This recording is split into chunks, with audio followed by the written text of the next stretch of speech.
What's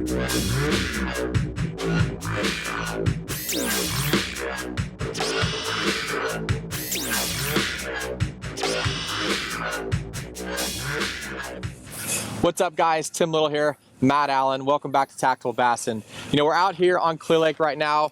We're pretty much flooding in California. The lake's come up, 3 feet or so. It's chocolate milk, but a lot of the guys back east and down south are already starting to sight fish. They got that warmer water, so we're getting a lot of questions and messages about different ways to get sight fish to commit and those sort of things. So today we want to talk to you guys about a couple different presentations that have worked for Matt and I in the last couple of years.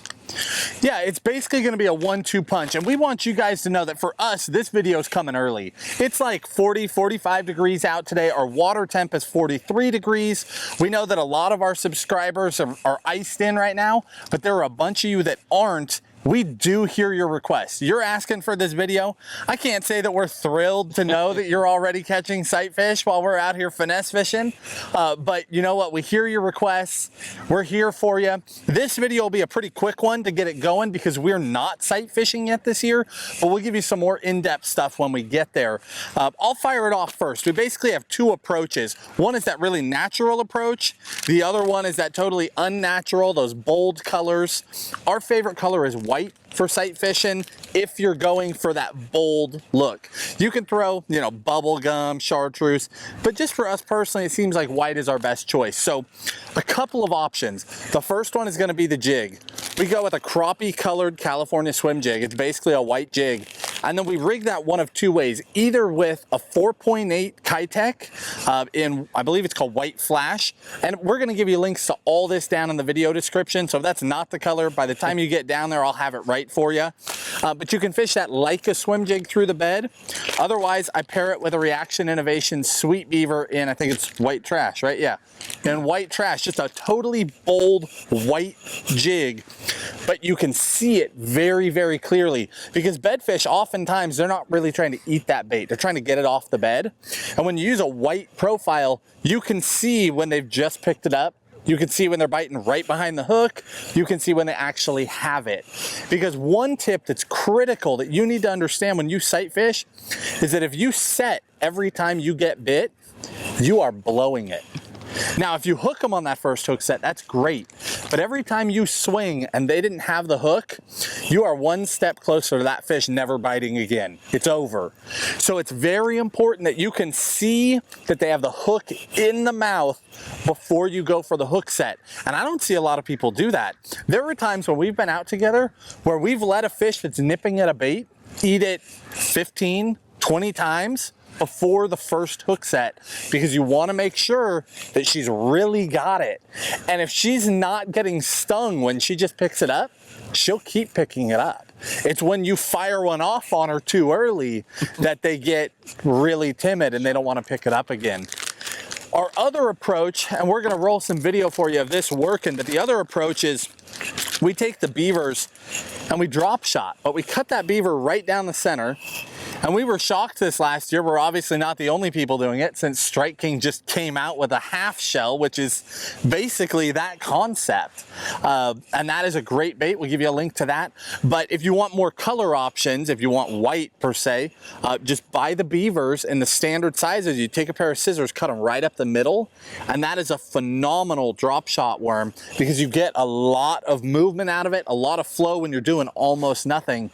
And then again, you can see right away when they suck it all the way up because you are throwing that white bait. Yeah, that goes back a couple years. A buddy of mine showed me that trick. You know who you are. But obviously a lot more people knew about it because Strike King came out with it. And it makes an awesome bluegill imitator. The way it sits in the water and everything. It's a plus you get twice as many baits. Right. So the complete opposite spectrum of going bright colors is going super natural. Now, Matt and I, we've shot videos in the past about boat positioning and fish, their attitudes and reading the fish's body language, those sort of things. We'll put links to the videos down in the video description on those videos. And we'll probably shoot more of those this year when we can actually sight fish. But you know, if you have a fish that is spooked off of the super bright colors, the chartreuse, the whites, it's really, you always want to have a backup plan, you know, have both. The supernatural, realistic stuff. This is the Matt Lures bluegill. You know, some of these fish, you throw a bluegill on the bed, I mean, first cast, it's lights out. A couple great baits for that. This is the Matt Lures bluegill, and this is the All-American trash fish. It's their bluegill. I don't remember exactly what they call it, but this one you can rig it with a 5/0 trocar or a beast hook, and it's weedless, so that's a great bait. And then a jig, you know, go with that real natural color, a brown and red or brown and purple, something like that. It's going to be a little bit harder to see, but you're imitating actual crawdads and bluegill, you know, stuff that are predators for bass on their beds. So it is going to be harder to see this stuff. You got to be on your game and make sure everything's lined up. But a lot of times they will eat this when they won't eat the super visible stuff. Yeah, and I just want to build on that one more time. I want to make sure you heard what Tim is telling you, because as much as we do throw those bright colors, if you're in a place where there's a lot of sight fishing going on, almost everybody is throwing a bright color. I can't even tell you how many times both of us have turned to that just natural jig, like a brown and black jig, plain Jane jig, and they are on it when they won't eat the other stuff. If you have the option, you go bright because you can see what they're doing right away. But if those fish have been stung, if there's other people fishing for them, if you're in a tournament environment, you go natural, those fish are on it. So we hope that helps you guys. Like we said, it's a little early for us. We know it's way early for you guys up north, but we've got subscribers all over the place, and there are guys today sticking fish on beds, and we understand that. So we hope that gets you guys started, gets you through the season. For those of us that can't do it yet, gets you excited. Absolutely, man. We're dreaming about it anyway. We'll talk to you guys soon. We appreciate the support. Hit that like button, subscribe to the channel. Have a great day. Thanks, guys.